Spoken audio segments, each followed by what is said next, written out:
Greetings. Today I am doing some initial tests of the DPA 4560 binaural microphone that I am currently wearing and recording into the TASCAM FR-AV2. These 4560s are the new Core Plus model.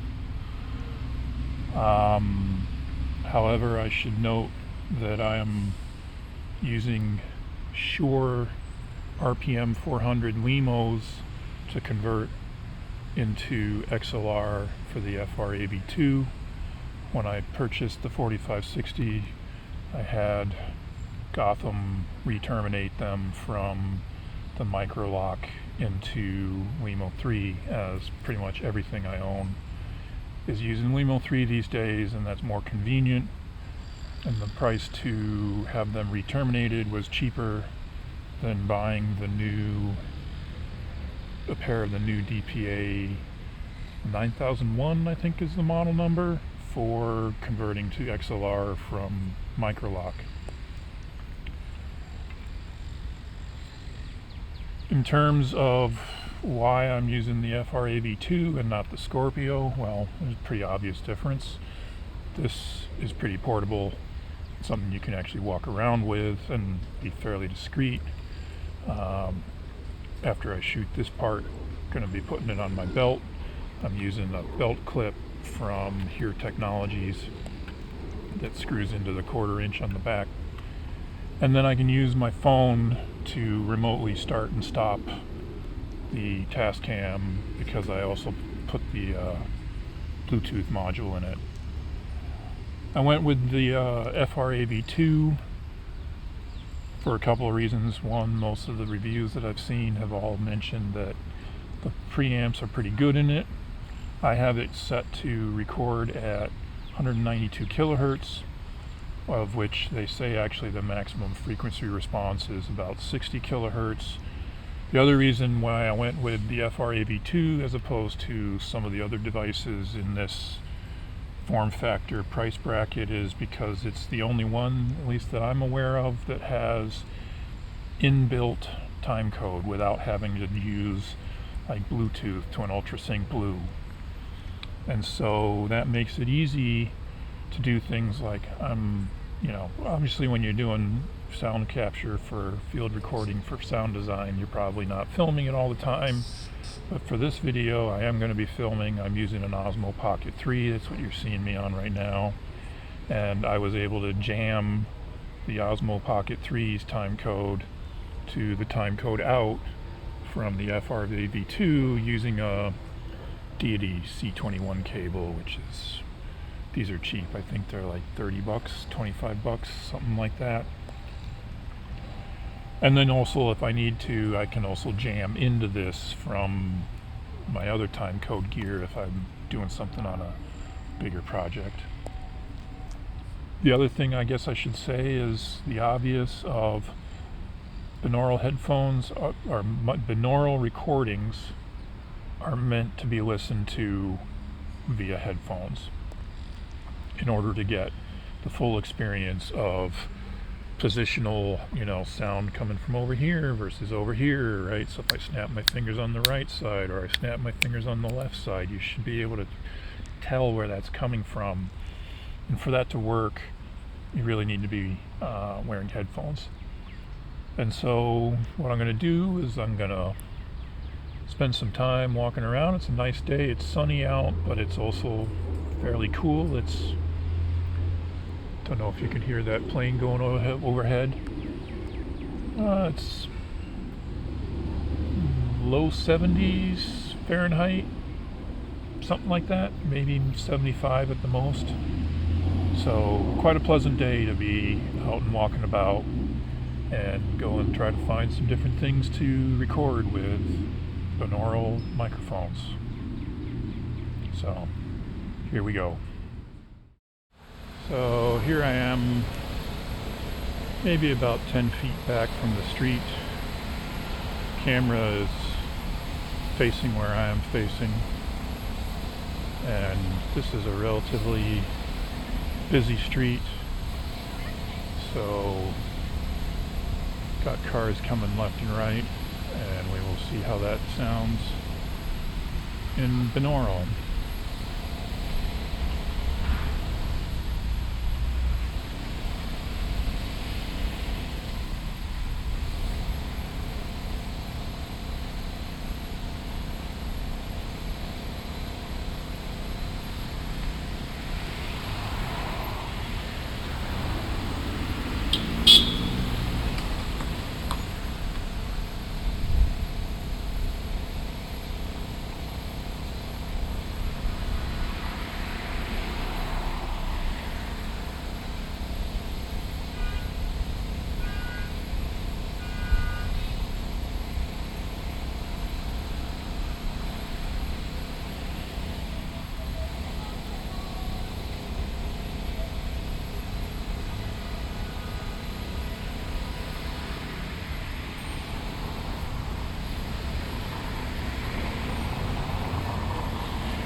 By the way, this is what the app looks like. You can see the mic levels with this truck sitting in front of us here. The right is picking up a bit more than the left, because the belt is technically a bit to my right. You can also see moving waveform in real time, which is kind of nice. And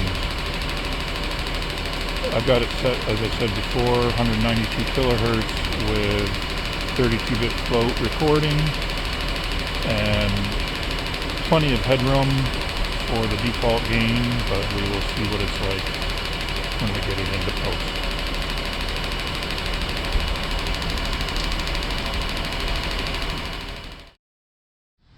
So here we're at a marina dock. Not really a lot of activity with the boats. There's definitely some cicadas or something that you can hear coming from different directions. So let's give this a moment. There is a little bit of wind, so it'll be interesting to see how much of that is getting picked up by the 4560. You know, I do have the foamies on, and then, you know, they're hopefully protected a little bit by being, you know, partially into the ear canal. I mean, I don't have them stuffed all the way into the ear. They're just sort of naturally floating sort of above the entrance to the ear canal, but we will see.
are in a pedestrian underpass. Above me is a pretty major thoroughfare. Let's see about, can we get some folks?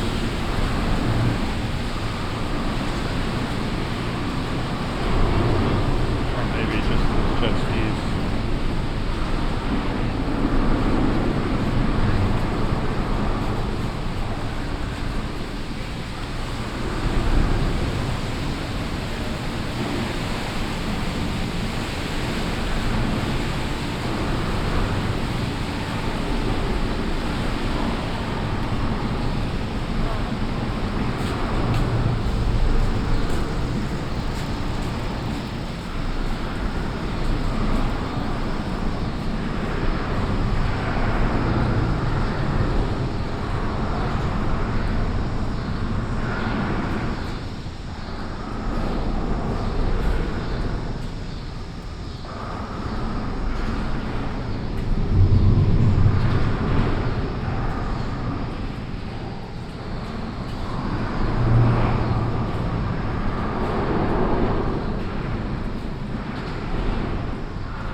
above that underpass I was just in,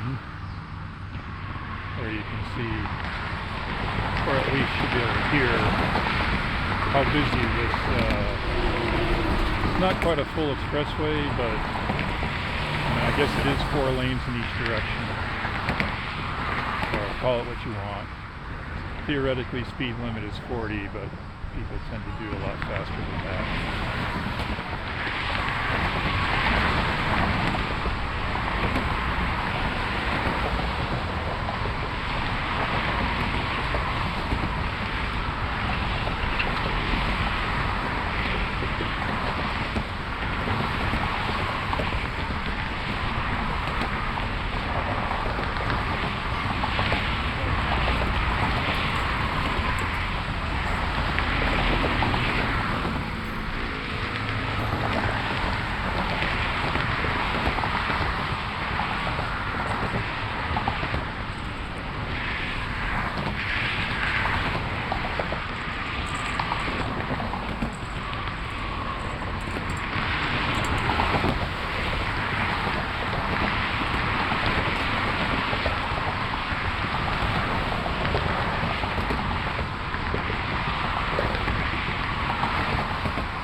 This is a bit of a walk test. I am on the pedestrian path that parallels the traffic, and quite a few people going by on bicycles or jogging, and we will see how this turns out.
Part of the reason for the walk test is to get a sense of what kind of cable noise, if any, the 4560 picks up and transmits into the headset.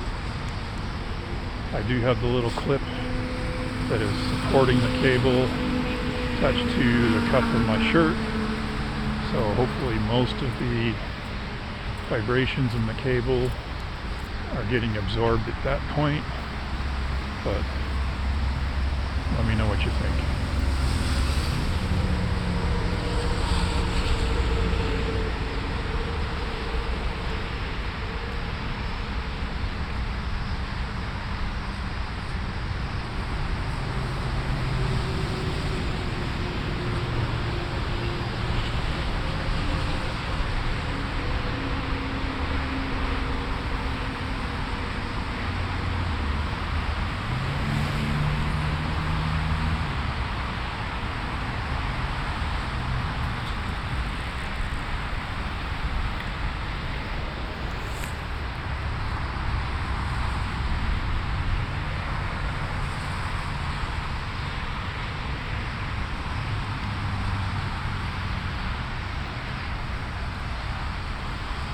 One thing I find awkward is you have to try to keep just looking straight ahead, not turn your head, since turning your head is also turning the microphones. If you had one of those little, like a 3DIO, I think it is, or SR3D, SPD3Ds, I forget the name. There are people that make little binaural headsets that are standalone devices, and you don't typically get full head transform out of them because they're not usually a full head, but you can set them and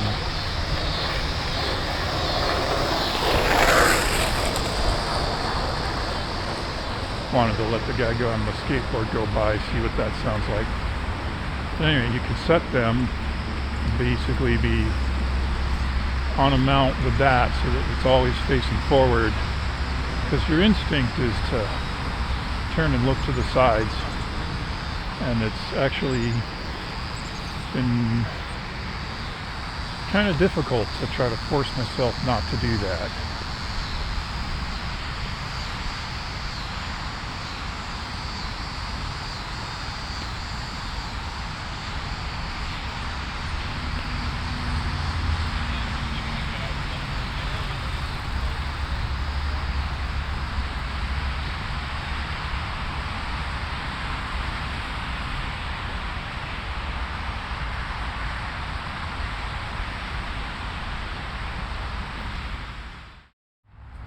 So here we are at a different marina. It's a little bit further back from the motorway, and I can definitely hear water lapping up against the boats knocking against their buoys, and then there's occasionally people on the pedestrian path behind me. So let's see how this is.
So here we have a little dog play beach, although there are surprisingly few out today.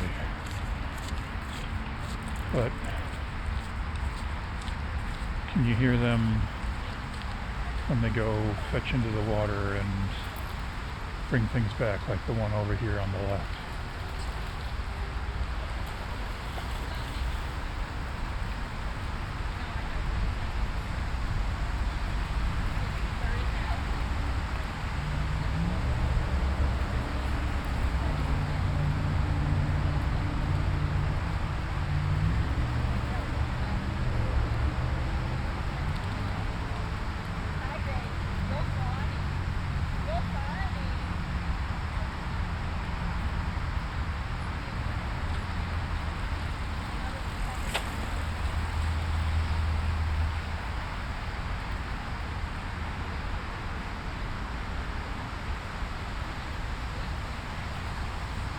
There is also a fairly good breeze at the moment, so are the 4560s picking that up or not?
Some random thoughts while waiting for a bus to try to get some audio on the bus.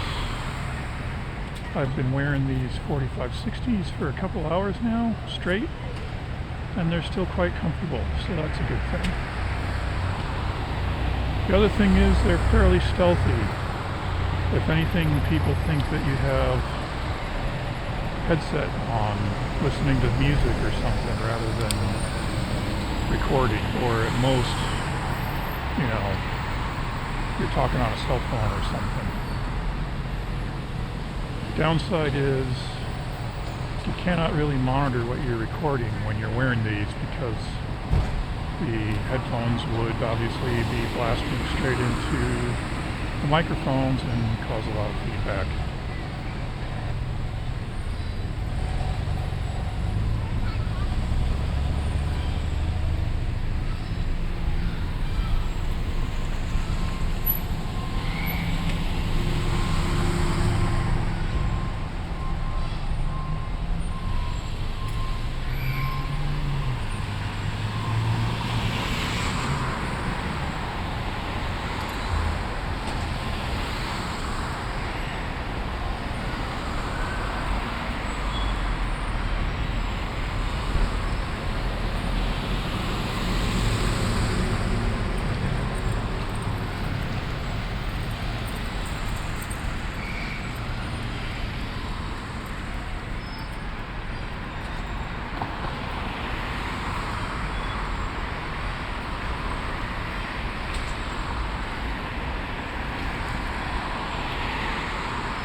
So I know I said I was going to try and get some recordings on a bus.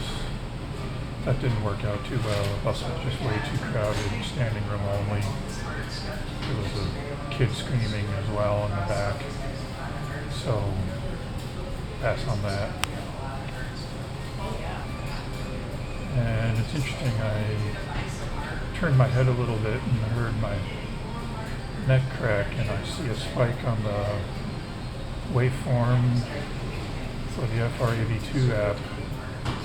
So it'll be interesting to see if the 4560, what it captured that as. At any rate, this has been sort of an initial little walkabout with the new Core Plus version of the DPA 4560 being recorded by the TASCAM FR-AV2.